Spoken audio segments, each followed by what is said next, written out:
The Shadow Hunt is back in action. All right, fam. I've been wanting to make this video for a little while now and talk about my own shadows. I've been making a few videos talking about the shadows of different non-dual communicators mostly. And it felt like it would only be balanced to also make a video talking about some of my biggest shadows. That's something I haven't seen hardly anyone do, especially spiritual and non-dual communicators. Seems like a pretty rare occurrence. So it seemed like an interesting idea. And yeah, I have blogged about this before. So a lot of what I'm going to be talking about is actually reading from points from this blog post that I published a while back called "Where Am I Full of Shit?" I'll try to remember to link that below. You can find it on my main Substack. But yeah, let's dive right into it. What are the biggest shadows of JB, Jordan Bates? So yeah, real quick, just to note, a lot of these are historic shadows that I've been noticing for years now and have been working on for years and working on alchemizing. And yet, it's pretty much never ending to notice one's shadows and hold them in love. And it's kind of like a never-ending dance of keeping an eye on some of the more mischievous parts and aspects and energies that dance within one's being. So yeah, just noting that. But let's dive right in. So number one, uh, arrogance and self-centeredness. And what I wrote here is self-aggrandizement, inflation, excessive self-focus, puffing myself up, thinking I'm special, thinking highly of myself. Yeah, that's a big one. I think that's been one of the biggest ones and one of the biggest kind of karmic bitch slaps from becoming a father and becoming a husband has been really learning on a deeper level that life is not all about me. In a profound sense, life just is not about me and is about the whole and is about others. And I've really been asked to initiate more deeply into service. And yet, this is something I have to continually keep an eye on. There was a period of time when I became really inflated after a lot of psychedelic use, and I developed kind of a guru complex, a little bit of a god complex. Felt like I was, you know, finally awakened and, just had all the answers kind of thing. And, that is definitely a very old pattern of mine. I mean, I think I I was kind of bullied at times when I was younger. I wasn't the most popular kid. I was kind of low on the social totem pole. And I think this is a very early pattern of mine that very early on I started to tell myself, yeah, well, you're smarter than all these people. I'm smarter than all these people. I'm a genius. I know better than them. I'm going to go farther than them in life. And so I think this protective mechanism of inflation developed quite early on in my life in response to pain and probably developed earlier than that, actually, as well. I think I've been able to trace a lot of my patterns to infant self wounding. Been doing a lot of healing on my infant self in recent years through ayahuasca and then through somatic work. So, anywho, yeah, that's a big one. I can be really arrogant. Number two is acquisitiveness, greed, over attachment to money, allowing myself to do things somewhat for money rather than purely channeling whatever God, source, being, the heart of hearts wants to bring through me.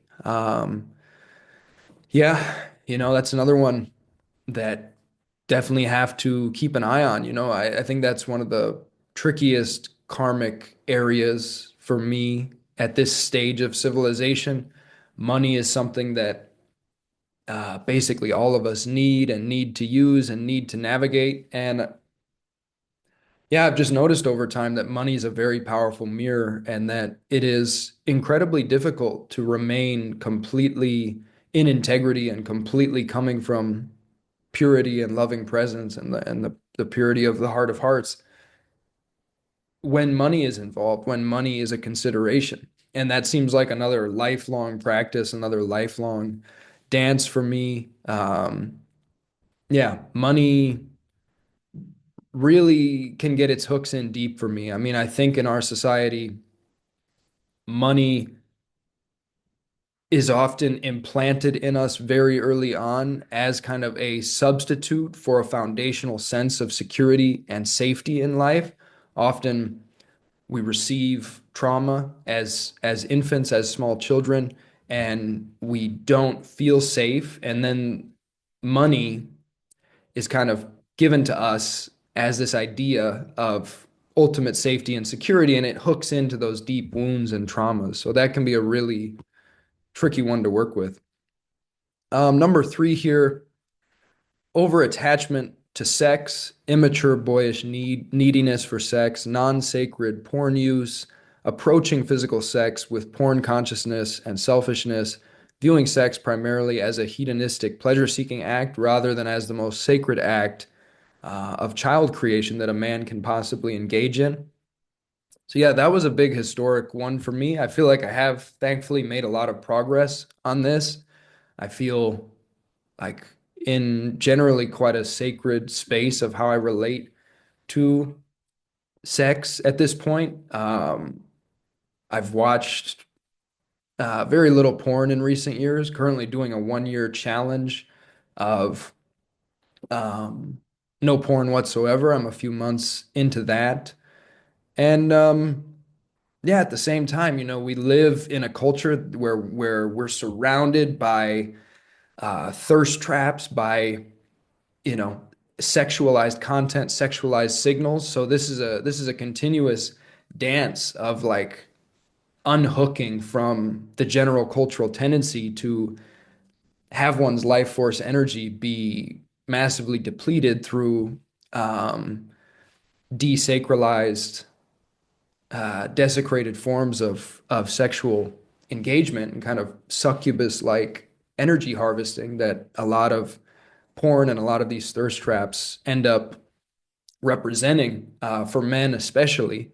And it's a dance of like moving toward that more sacred relationship to sex while also not demonizing oneself, right? Also not judging oneself for being a human being, for being a biological man, a biological ape creature who has needs and cravings and desires. So it's a dance, and that's been a big piece and an ongoing journey into greater maturity.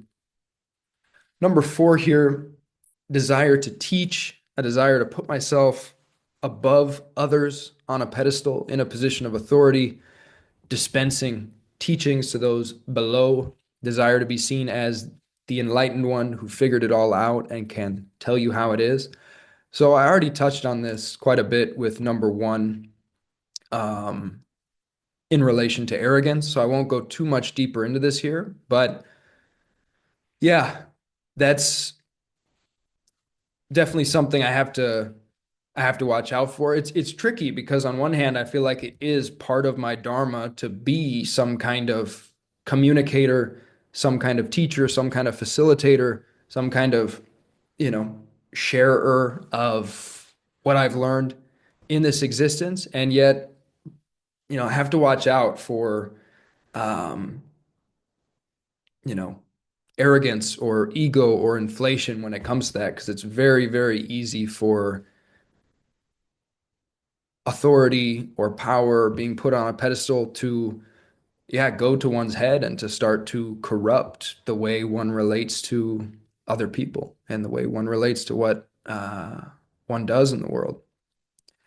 Number five here is Peter Pan syndrome, boyish selfishness, not wanting to grow up, wanting to simply wander the world endlessly, fulfilling my own selfish desires without taking on real responsibility.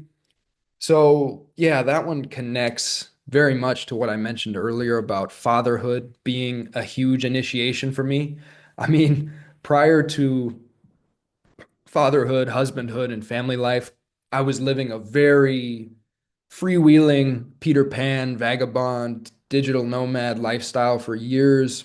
I traveled to 30 some countries before the age of 30, and I was just, yeah, really living the dream in many respects. And yet I don't regret those years. They were incredible in many ways. And yet I really didn't notice the extent to which I was living in quite a selfish paradigm, a paradigm where I really didn't want to grow up, a paradigm where I was running away from certain things, a paradigm where I was chasing peak experiences and kind of looking for fulfillment through the next peak experience and looking for kind of the ultimate breakthrough, seeking a lot through psychedelics and through spirituality. And um, becoming a father and a husband really turn that on its head, turn that on its head in a big way.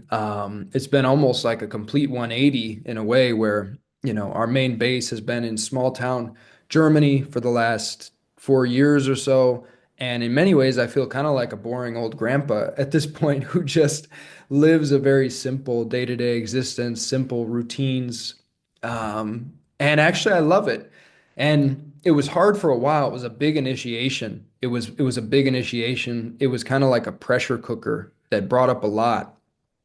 It actually required reintegrating a lot of the Christian values and Christian operating system of my ancestral lineage to be able to hold that and stay put in that pressure cooker. Because a big part of me, the Peter Pan part, just wanted to run and didn't want to deal with the challenges of adulthood, the responsibilities of fatherhood and husbandhood and family life, and didn't want to face the childhood trauma and infant self trauma and wounding that started coming up when I found myself in that family container. So it's been a big initiation, but thankfully, yeah, nowadays I really enjoy it most of the time. I really love just the simple life that we live.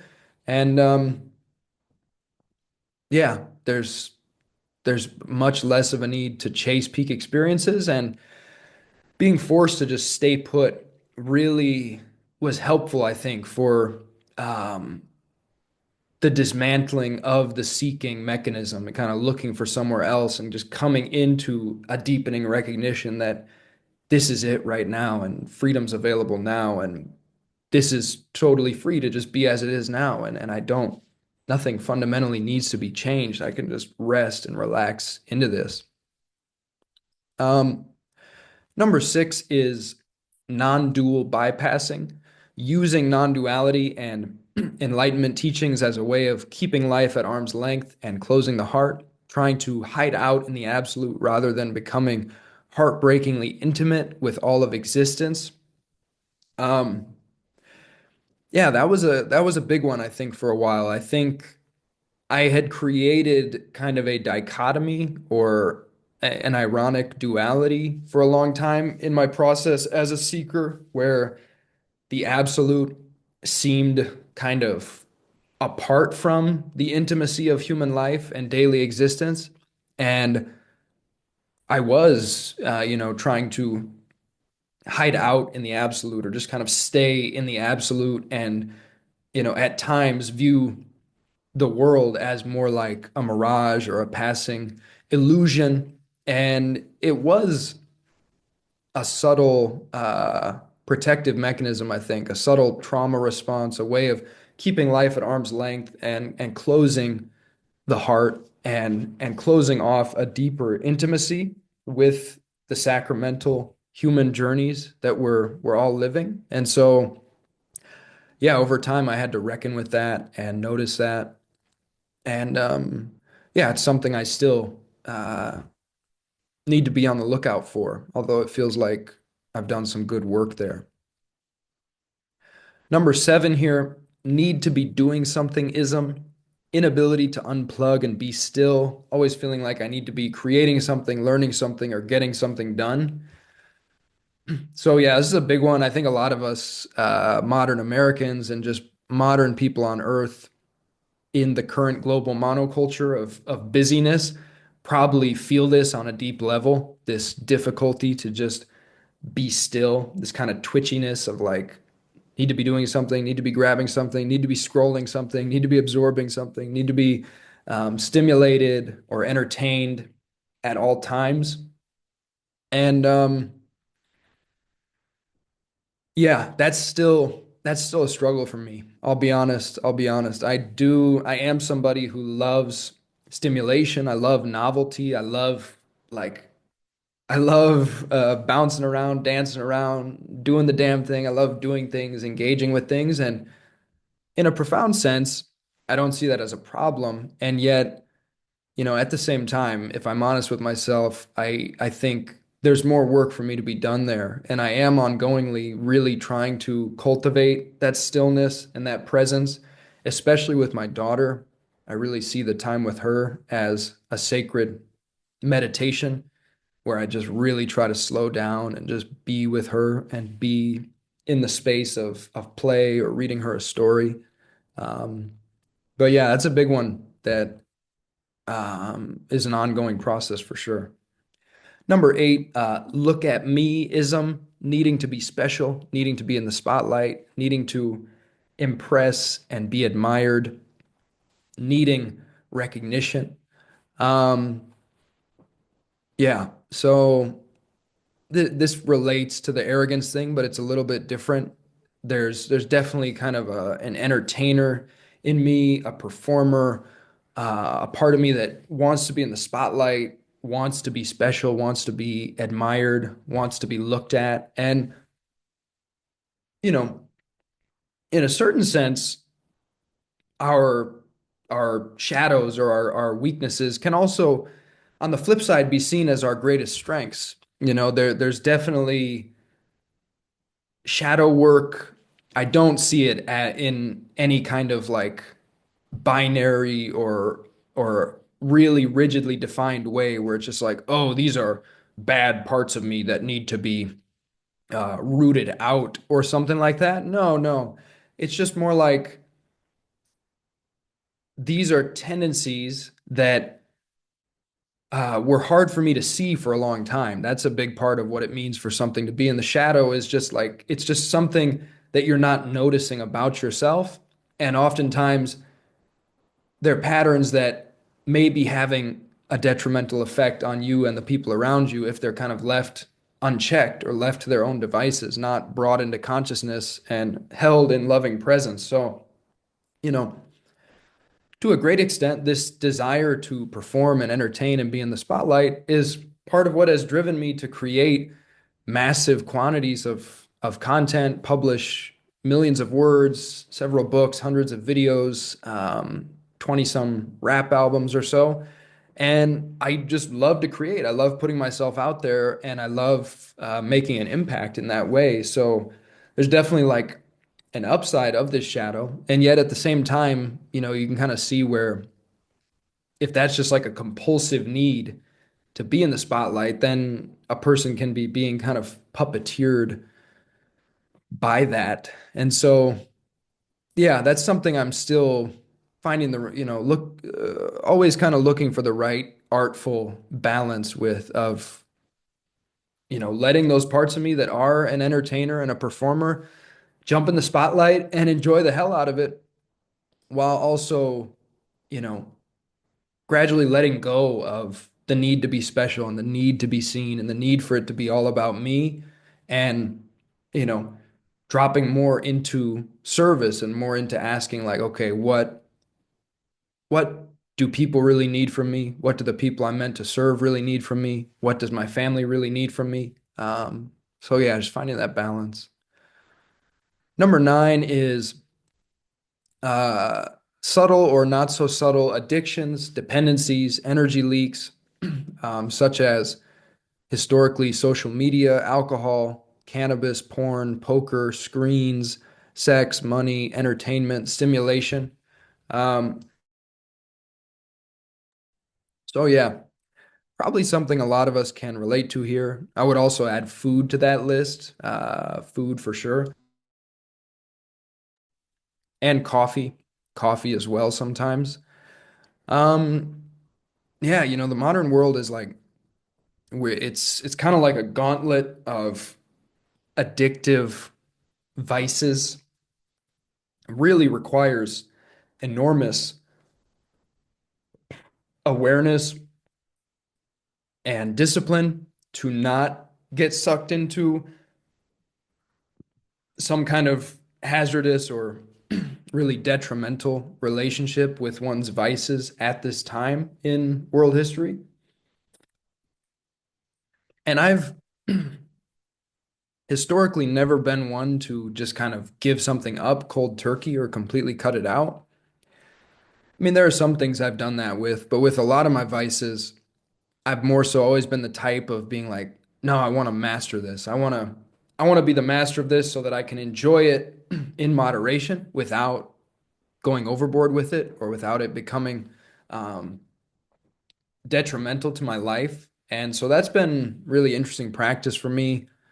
It's, you know, with pretty good results, but mixed results. Like I would say I've come a long ways. Um, I don't feel I have too much for addictions right now. Probably food is one of the things I've been struggling most with lately, and as well the internet. The internet's a big one for me, especially as someone who works on the internet.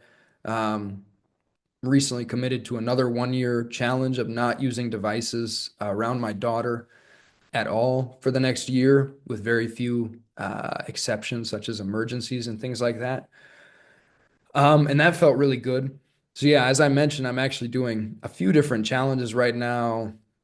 No tobacco for a year, no porn for a year, only one alcoholic beverage per week for a year, only one cannabis session per week for a year, only one poker session per online poker session per month for a year. Um, and also very highly limited social media for a year. I'm pretty much off of Facebook, Instagram, Twitter, and Reddit. A few months into that one as well. And some people might find that to be an excessive amount of discipline or self-control, but for me, those types of commitments really come along with men's work. I'm a leader of men's work. I've been deeply immersed in men's work for years, and I find it very powerful to make commitments to the men that I lead and then follow through on those commitments. I find that really valuable for building discipline and building greater mastery over my vices. And I think I was imbalanced and had a shadow of hedonism for a lot of years where I just kind of indulged whatever I wanted whenever I wanted. So I think leaning into a lot more discipline in recent years and doing more of these types of challenges and commitments has really helped me to build that muscle of discipline. And I do like Jocko Willink's mantra that discipline equals freedom. I think there is a profound truth there that a certain type of freedom can only come from when you're actually able to say no to something that you want to do. You're able to actually tell yourself no and have that level of self-mastery to put the thing down, put it aside, and not indulge even when there's a strong urge coming up. So, yeah, it's an ongoing process working with those types of samskaric tendencies. And yeah, generally with a lot of these, I feel like the biggest key is just awareness, just loving awareness, noticing the behaviors with loving awareness. If you do find yourself in the midst of a binge of some kind, just remaining wakeful through that, being honest with yourself about what's happening and just holding yourself in loving presence and noticing what's happening and, letting yourself enjoy it and also letting yourself notice where it's coming from, why it's happening, what you may be avoiding feeling through that. So awareness is key. Number 10 here is nice guy syndrome, not being direct with people, not telling it like it is, sugarcoating, living to please or to avoid disappointing others. So I think I've gotten a lot better with this over the years. I think men's work helped me with this. In men's work, we're often very direct with each other and we often tell guys things that they might not like to hear or maybe that other people aren't telling them, but reflections that can end up being really valuable for their life if people just give them the honest truth. So, yeah, I think I've come a long way with this one, but I do think there were periods of my life where I was much more of a people pleaser, more of a doormat, less likely to tell it like it is or say things that needed to be said that would be difficult for people to hear. So that's something I've been working on, and I think I've come a long way on that. Number 11 here, spiritual ego, making spirituality into an identity and subtly using it as a way to feel special or look down on others. So, yeah, this definitely relates to previous points. So, I won't belabor this one too much, but I think that this is a very common and subtle trap of spirituality, where spirituality becomes a new identity, becomes kind of a costume. It becomes a new special role that gives one a feeling of specialness and a way of subtly virtue signaling and subtly putting oneself above others. And so I think that's something to really watch out for. Because, yeah, being spiritual doesn't make you better than anyone else. In a profound sense, spirituality, it just refers to life itself. We are all ontologically equals within this miraculous condition of life. And so, yeah, watch the spiritual ego. Number 12, leader in hiding syndrome, avoiding the fact that I am a leader, recoiling from my truest callings and destiny, playing the quote, reluctant king like Aragorn, numbing and distracting myself rather than showing up fully as the leader I am meant to be. So yeah, that's been a big one for me over the years, something I still struggle with and still question within myself, like what is my dharmic role? Am I meant to be more of a wild trickster, which is a space that I am very comfortable in, or am I meant to step more fully into, more mature or professional leadership roles, or am I meant to do some of each and have spaces where I can do both those things? But yeah, I think I've struggled with that and had a tendency to in some ways stay in the zone of being, playing more of the trickster, playing more of just the artist rather than stepping up in some ways that I've probably been authentically called to step up. So that's an ongoing journey, something I look at and work on ongoingly. And I do think fatherhood and family life have been helpful there in catalyzing evolution into a more mature masculinity. Number 13 here, overfixation on permanent full alignment, being overly hard on myself for the oh so human ways that I periodically numb out and distract myself and escape life. Yeah, so this actually reminds me of a Bentinho Massaro retreat I attended in 2021 that was called The Shift into Permanent Alignment. And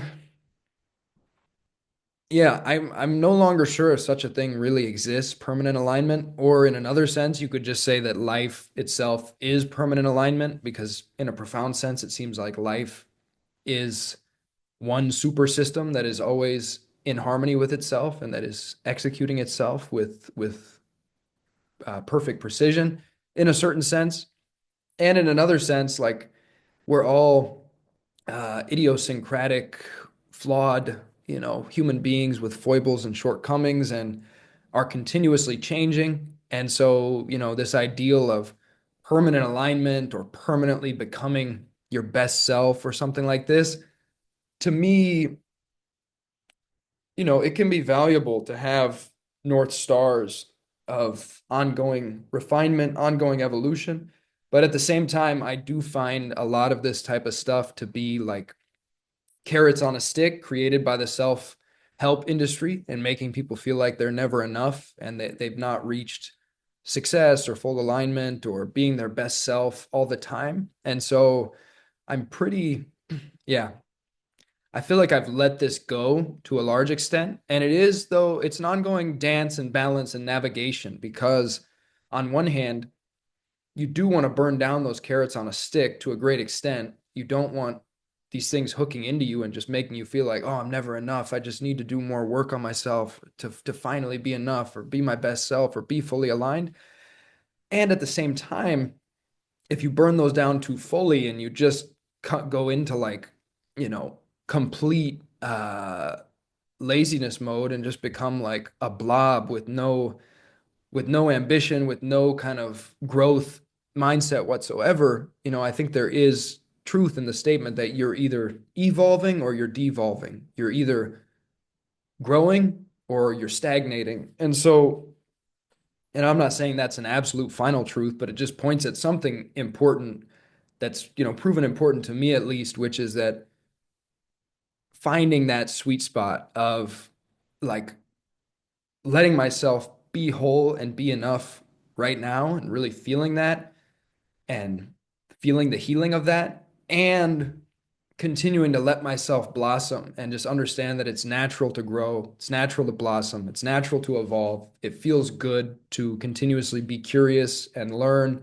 and explore and expand. And I enjoy approaching life that way. So, yeah, so I'm glad to feel like I've largely let go of the shadow of overfixation on permanent full alignment or being the best self or reaching the highest potential while also finding that balance of continuing to grow. Yeah. Number 14 here, over attachment to playing the fool, finding a comfort zone, being a sacred clown, and telling myself that's what I really am, limiting myself to that out of fear and fear of owning and integrating my leader, my king, my warrior, and my father, my inner father. Um, yeah, so I touched on this earlier. Probably don't need to belabor this point, but I do think playing the fool, playing the trickster is a comfort zone for me, and I really enjoy that. And I don't, I always want to be able to goof around. Remember one of my first rap lyrics that I wrote back in like 2013 was "Hope I can still act ridiculous as a geezer." So I've always had this deep sense that silliness is a kind of therapy, playfulness, laughter, tomfoolery, tricksterness is really medicinal for me. And I love being that type of space. And I love kind of being the glitch I want to see in the Matrix. And at the same time, I do think that this is an ongoing navigation for me and something I ongoingly need to look at, which is where has that become a comfort zone and where does that block me from more fully owning my role as a father, my role as a husband, my role as a leader in the earthly community, the transformational community, or whatever communities I intersect with my strange and fascinating work in this world. So, yeah, that's an ongoing navigation. Number 15, playing the addicted lover. I spent a lot of years rapidly falling head over heels in love and becoming massively overattached and overfixated on girlfriends or love interests from a place of non-wholeness within myself, thereby sacrificing sovereignty and self-respect.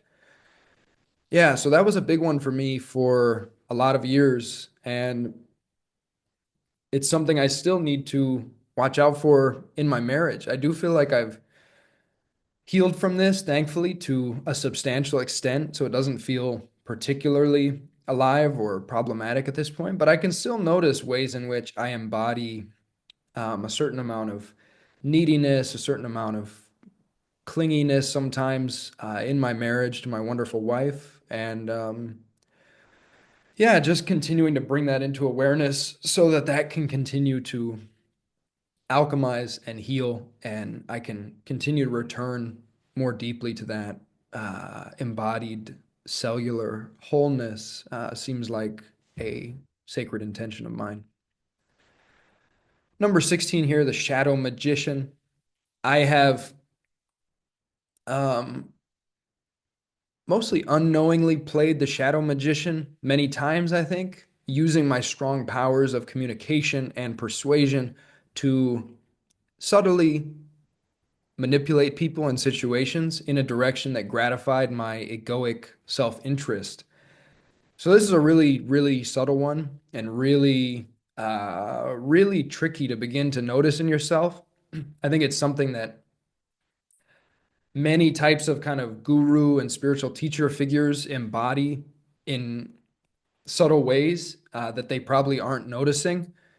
But a lot of people in these types of roles, myself included, have a very powerful verbal capacity, a lot of eloquence, really strong capacity to weave these alluring tapestries of language that can really draw people in, a high degree of charisma that can draw people in.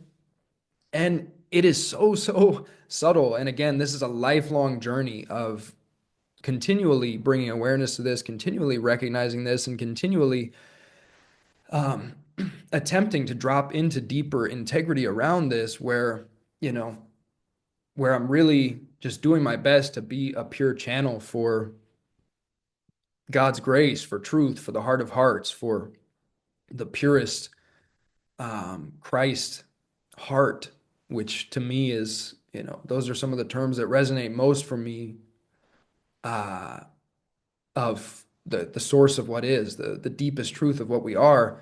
I generally intend to come from that place, but I'm a human being and and I certainly am not always coming from that place. And I certainly have many parts of myself, a whole inner ecosystem, a whole inner biosphere of parts that, you know, are in different processes, different stages of healing processes. And sometimes I can be hijacked to varying degrees by different parts of me, and I can come out of full integrity and I can, use my strong powers of communication to shift situations in a direction that is more beneficial to me rather than being uh, first and foremost prioritizing the holistic benefit of everyone present and of the whole of reality. So something I have to ongoingly watch out for. Number 17, underreporting the dark side of psychedelics. Though I've discussed this topic in depth and written articles about it, at least one or two articles in the past, I have often tended to be overly bullish on psychedelics without properly acknowledging the risks and shadows or blind spots of the psychedelic community and of entheogenic medicine work. So, yeah, I would say that was a pretty big one for a long time. I do feel like I've I've spoken more about this over time, brought more awareness to the shadow side of psychedelics, and so I feel more balanced out on this now. But this is another example of playing the shadow magician where if you're someone like me who has sold psychedelic retreats and attempted to, enroll people in psychedelic retreats, it's very, very easy to, sweep the potential harms or dangers of that work or shadows of that work under the rug and use my strong vocal capacity to just really hype up the potential benefits of psychedelic work and entheogenic work. And so, again, something I really need to keep an eye on and watch out for because, I mean, psychedelics profoundly impacted me. They can be profoundly healing, profoundly impactful. If you are called toward deeper psychedelic work, Kumankaya is the number one place on earth that I recommend. I'm not an affiliate. I don't receive any kind of kickback for saying this. It's just from the heart. Go to Kumankaya in Mexico if you're called to the deeper psychedelic work. They work with ayahuasca and bufo, primarily ayahuasca. I got married at Kumankaya. I got engaged at Kumankaya. I brought a lot of people to Kumankaya. My daughter was conceived within days of leaving Kumankaya the first time, being cleaned out there. Very, very sacred place for me. The founders and the ayahuasqueros there are rooted in the Christian tradition and the Shipibo ayahuasca tradition, although they're certainly not proselytizers. They don't try to convert anybody, but the energy of Christ is very present there. That kind of what you could call a supra-personal emanation or face of God emanation of divinity, a face of God that is, for me, deeply, deeply connected to a sense of profound grace and personal and super personal divine love. Very, very present there, very healing. I love Kumankaya. And at the same time, yeah, there's a huge dark side of psychedelics. I've seen people in the psychedelic community become over fixated on psychedelics and they always need the next ceremony, the next peak experience. I've seen people go too far and end up in spaces of, you know, permanent or semi-permanent uh, destabilization, psychosis-like things going on. I've seen people become very, very paranoid. I've seen people get lost down a lot of ominous and dark rabbit holes after using too many psychedelics. I've seen people just become generally ungrounded and inflated. I've seen myself become ungrounded and inflated. Um, so yeah, it's it's something to take very seriously and ask yourself, is there a true heart calling here? And am I giving myself really tons of space for integration of these experiences? Am I taking the integration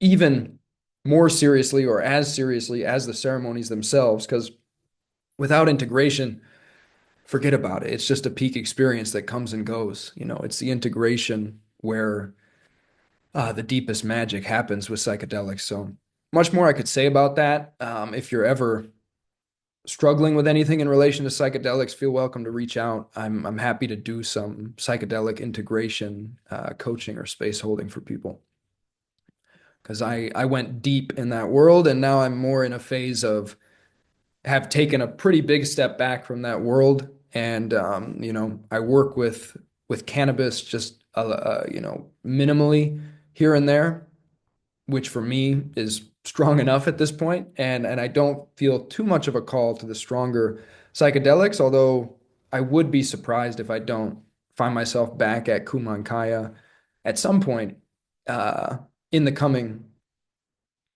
um, in the coming years because it's such a sacred place for me.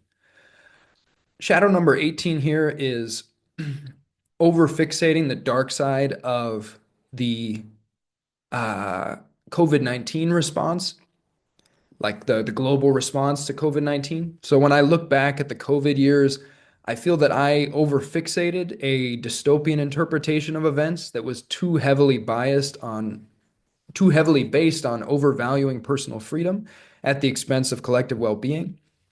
Though I continue to feel that the C-19 situation was handled unwisely in many ways globally and grossly distorted for corrupt ends, I can now better see and feel the point of view of those who attempted to prioritize collective safety during those years. So yeah, that's pretty self-explanatory. I was kind of in the camp of, I mean, I was quite agnostic during the early stages of COVID, but then I pretty strongly joined the camp of being more like um, anti-lockdown and very skeptical of the um, injection and you know things like that. And generally, yeah, I don't regret those viewpoints, and I think it was important that I put those forth. But I think I could have had more empathy and more understanding and more perspectival, multi-perspectival skillfulness when it came to seeing why other people were responding very differently and seeing things very differently at that time. And yeah, that can be a shadow of mine as well. Just like sometimes, especially if something really triggers me, I can get locked into one perspective on it and have not as much multi-perspectival skillfulness and empathy as I would like to have. Yeah. Shadow number 19 here, over fixating the dark side of civilization. Probably due to some deep childhood wounds, I have tended to overfixate a view of civilization as an elaborate slave ship or control system in which elites or extra dimensional parasites feed on the energy of the brainwashed masses. I believe there is substantial truth in this viewpoint, yet there is also substantial truth in the view that our civilization is a miraculous wonderland full of beauty and possibility, and incredible opportunity and innovation. So, yeah, this feels like it was more of an issue years ago when I was deeper down the psychedelic rabbit hole. And again, this is another display of kind of the shadow of psychedelics. And at the same time, it's tricky because, as I do think that a view of civilization as a slave ship or an energy farm or a control system, um, you know, being run by demonically possessed elites or extra dimensional parasites, I think that those are some powerful frames and modes and perspectives to explore. I think they can be very revealing. I think there's a reason why entheogens can sometimes seem to emphasize those perspectives or bring people into those types of perspectives. And at the same time, you got to be really careful because you can easily, if you over fixate on that, you can easily self-hypnotize into a very ominous reality tunnel. And it can become a feedback loop where you just keep watching more YouTube videos, more dark documentaries. You keep feeding yourself these signals and you really amplify that sense of darkness. And then pretty soon that's all you can see. And that becomes a massive trap and cage. And so at times I think I've fallen into that and kind of overemphasized the dark side of civilization. Thankfully, I feel in a more balanced space these days. Yeah, and if you want to read more about that phase and what I was seeing during that phase and some of the important insights that came out of that phase, go read my book, um, The War for the Soul of Mankind, and also my book, COVID 1984, The Great Teacher. If you're wanting to tumble down some interesting rabbit holes and see how my mind was working a few years ago, which is yeah, pretty different from where it's at now. Still find a lot of signal in those perspectives, but yeah, I feel like I've balanced out in some important ways. Um, Number 20 here is overfixating the dark side of Christianity. Having been raised Catholic and having become disillusioned with Christianity around age 18, for years I severely demonized Christianity, largely overlooking its many beautiful attributes. So, yeah, I kind of touched on this earlier, reintegrating a lot of the Christian operating system after becoming a father and husband and realizing that a lot of that ancestral superstructure had literally been precisely designed for family life and communal life, and just realizing, oh, this is an amazing operating system and set of values and practices for um, really sinking into and honoring the devotional service that is required by open-hearted engagement with fatherhood, husbandhood, and family life. So in a way, these days, um, I kind of consider myself a meta Christian in that I have reintegrated a lot of my ancestral tradition. Um, even this necklace means a lot to me. Jesus Christ means a lot to me. I got this necklace in Vatican City in Rome within the last year or two. Went there with a friend. I've had profound mystical experiences of Christ, probably the most powerful, many of the most powerful mystical experiences of my life have been just profound openings of the heart, feeling the presence of Christ or seeing visions of Christ while listening to uh, Christian music. And at the same time, I don't really feel a need to strongly identify as a Christian or to um, integrate all of Christianity. I definitely decline to integrate a lot of stuff that feels like it was distorted by mankind. I don't, there's plenty of wisdom in the Bible, but there's a lot of the Bible that I'm not in strong resonance with. And that was a really important reckoning process for me. So, yeah, if you happen to be in that process, that's another thing I'm really interested in speaking with people about or holding space for. So, yeah, feel welcome to reach out if you ever want to dive into meta Christianity. So, yeah, peace to Jesus Christ, God. Thank you so much. Thank you to the Heart of Hearts. These experiences of grace have been unspeakable beyond words. And yeah, generally, if you have an ancestral tradition, there's probably something there for you. There's probably a reason you were born into that ancestral tradition and lineage. It is your native language, spiritually and religiously and ontologically, existentially. So I generally recommend reintegrating your ancestral lineage in whatever way resonates in your heart of hearts. Number 21 here, not allowing ambiguity.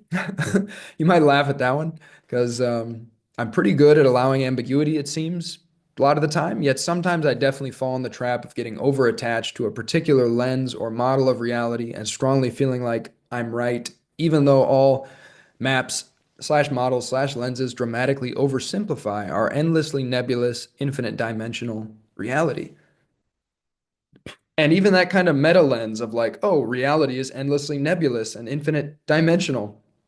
That too is another lens, another mode that um, cannot pin down what this is and what is here. And so even attaching to that or giving extreme priority to that feels like a trap to me at this point. So yeah, I touched on this a bit earlier, not being as skillfully multi-perspectival at times as I would like to be, especially when it comes to domains that may be triggering for me, like things to do with global events or political events or things of that nature. So, yeah, that's an ongoing practice to remain multi-perspectivally fluid, even when there is triggering content in the field.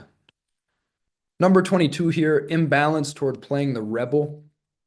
I have had a strong anti-authority streak for as long as I can remember. I never liked being told what to do. I've always rebelled. This is a deeply ingrained aspect of me that can result in substantial bias in many situations, as well as an underappreciation for the gift of wisely constructed hierarchies of authority.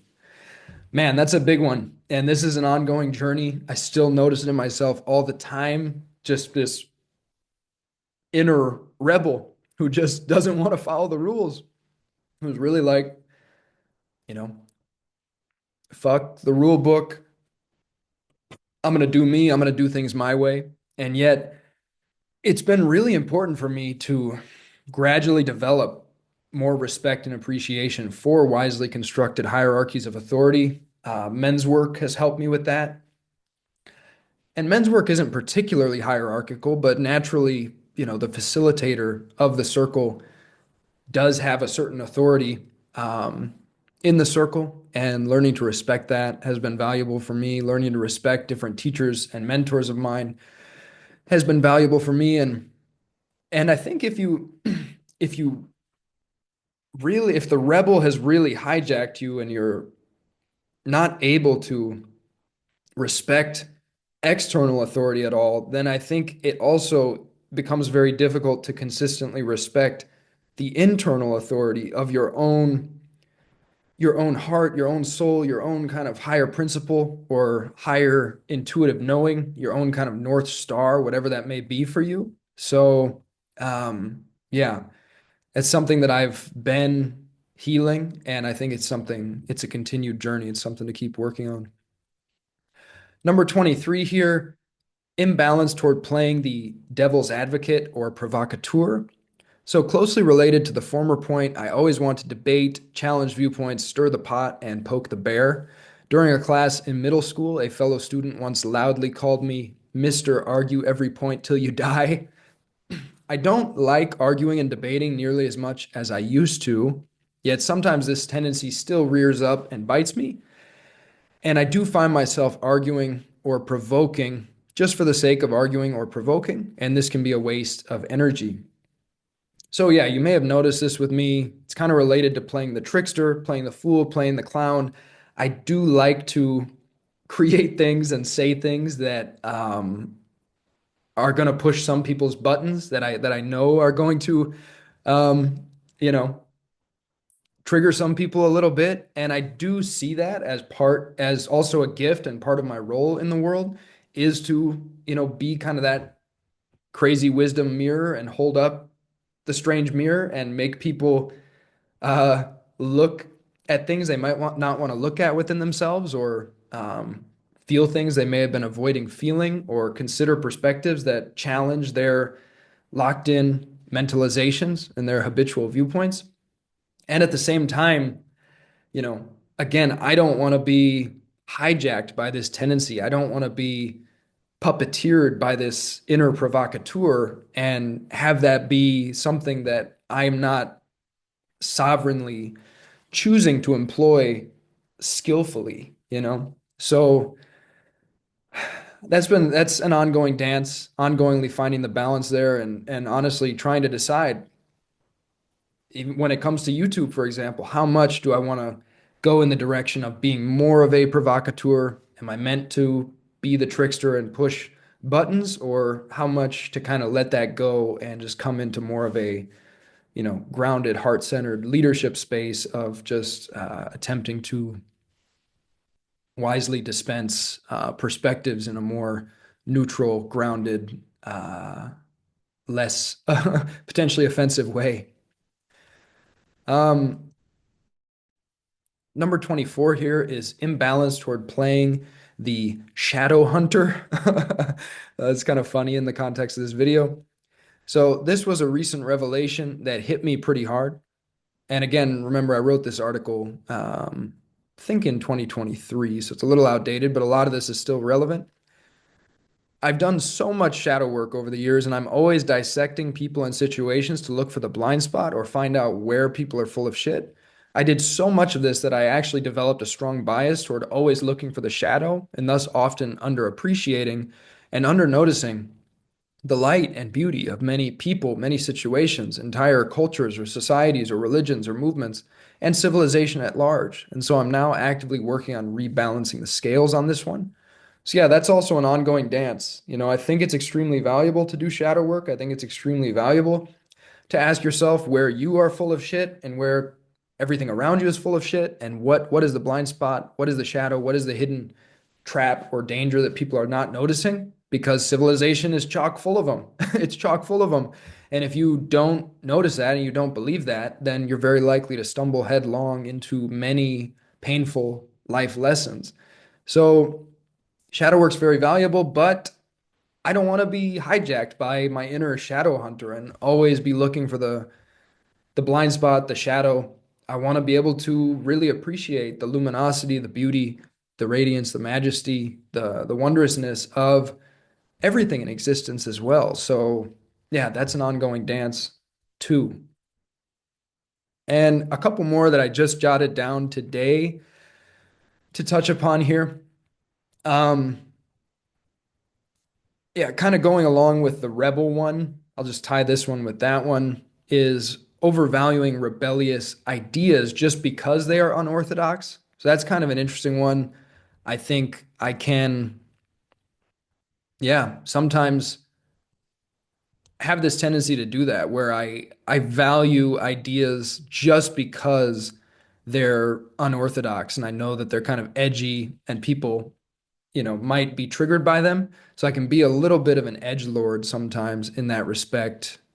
I don't really like radiate that into the space too much. I mean, depending on your perception of me, maybe you feel that I do. But yeah, I mean, even just in my own personal absorption of different content, I can often notice that I'm attracted to rebellious ideas. So I need to watch out for that bias because, of course, just because an idea is highly unorthodox doesn't make it more likely to be true. Yeah. Another one here. So this would be number 25. Not respecting people's boundaries or living spaces enough. This is something I've been working on for a long time. Think I've come a long ways, but yeah, kind of with respect to being self-absorbed and being a rebel, I have at times not respected people's boundaries or living spaces enough, like just being kind of messy, not doing my share of cleaning up or dishes or things like that. I remember like one time I was like gonna crash at a friend's for a few days while traveling, and it turned into like crashing there for a month, which I think was kind of uncool and stretching the hospitality of the hosts. And I think I did, leave them a bottle of wine and some extra money at the end of it, but still, that's an example. I think another time I crashed at a friend's place and he was gone that night, and I ended up bringing a girl back to his place and like making out in his bed and stuff. And yeah, I mean, that's an example of just disrespectful behavior. So it's something I've been aware of, been working on for years. Um, 26, overvaluing powerful men being powerful while ignoring important context. This was one that just came up in the last few days. I created a video and an associated blog post with the transcript of the video where I was talking about Donald Trump and Elon Musk, and one of the reasons why they trigger people, and especially why they trigger men. And I was saying that it's because for a lot of men, these guys are reflections of men's own unintegrated power, and they actually trigger a part of men that would love to more fully actualize a sense of mission driven power and purpose. But instead of noticing that and actualizing that, a lot of men just go into like resentment and hatred and negativity toward these men rather than seeing it as an invitation to actualize and activate. And I think that that there was a lot of signal in that point, but I think I made the point in a way that was kind of narrow and lacking in multi-perspectival context and lacking in more sensitivity around a very, very triggering subject for many people right now, which is Trump and Musk and everything that's happening there.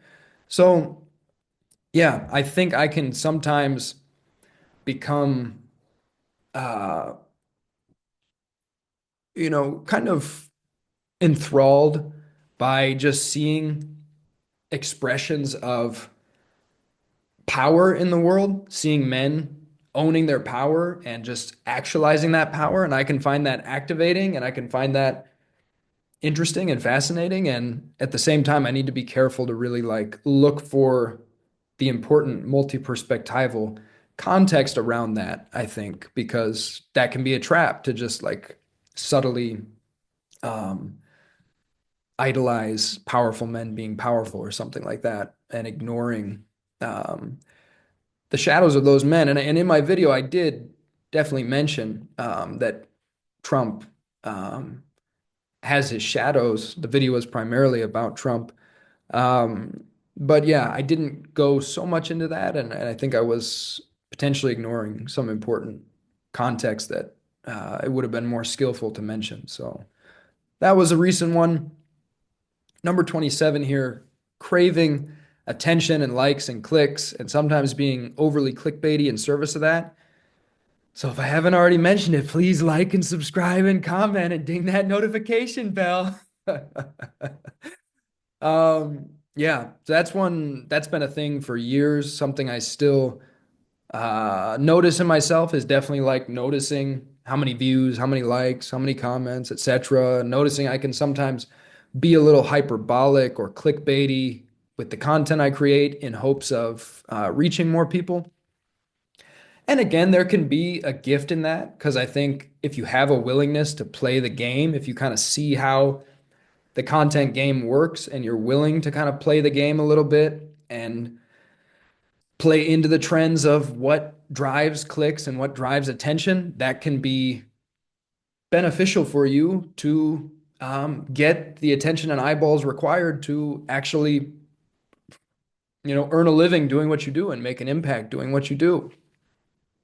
I quit my last day job almost 10 years ago now and have been able to sustain myself as an online entrepreneur partially because I understand the dynamics of attention and I'm willing to play that game a little bit to a certain extent. There's a saying I kind of like that says, use the devil's tools to do God's work. And I think, we're dancing with that when we're playing in the space of utilizing the internet and the attention economy to attempt to impact people in positive ways and attempt to spread liberating and uplifting messages. And yet at the same time, always got to be careful with utilizing the devil's tools for anything. Always got to be careful not to be Icarus flying too close to the sun, and always got to keep an eye on any kind of craving for attention or likes or clicks. And so, it's an ongoing dance, ongoing navigation. I'm ongoingly trying to, generally, I'm not saying I'm always doing this, but general intention is to purify and sanctify my heart and come from a pure place in what I'm doing. And at the same time, to be open to utilizing the tools that are available to me and utilizing them sometimes in a bit of a trickstery way so as to, you know, kind of Aikido the zeitgeist and take the general energy of the zeitgeist and the way that energy flows and flip it in a more skillful and artful direction by utilizing some of its own tools in a way that goes toward more beautiful vistas. At least that is my intention. So, yeah. So, whew. So those were 27 shadows of JB, 27 shadows of Jordan Bates. Hopefully now nobody can can say that I'm just calling other people out on shadows without doing my own shadow work. Hopefully this is a demonstration that I have been deeply, deeply engaged in a project of self-analysis, self-awareness, radical self-honesty for many years at this point. I mean, this practice of being radically honest about with myself and looking for my shadows, I've been deeply and consciously engaged in that process for probably about 10 to 12 years at this point.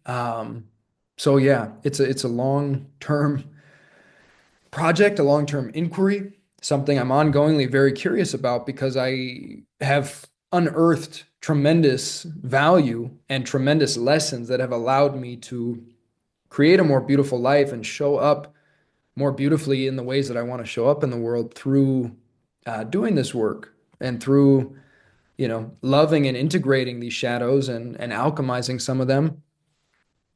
I feel more whole and I feel like more and more parts of me have been able to set down their burdens and return to harmony with the whole, return to something closer to their original innocent template, whatever that happens to be. And yeah, innocent doesn't necessarily mean devoid of playfulness or trickster qualities or a little bit of mischief here or there. So yeah. So that's me. Those are my shadows. I hope this has been interesting. If it has been, I'd love if you left a comment. Let me know. Let me know what you found most interesting here, or let me know what you could relate to. Obviously, it's a little bit vulnerable making a video like this. This is the high level of realness and honesty. So, yeah, would appreciate knowing how it landed for you. And if you feel inclined to pass it on to somebody else or subscribe, hang around and vibe with us, that would be much appreciated. So, thank you, family. Much love. Take good care. Truly wish you the best. Grace be with you from the heart of hearts. Peace be with you from the heart of hearts. Amen. Aho. Namaste. I love you. Peace.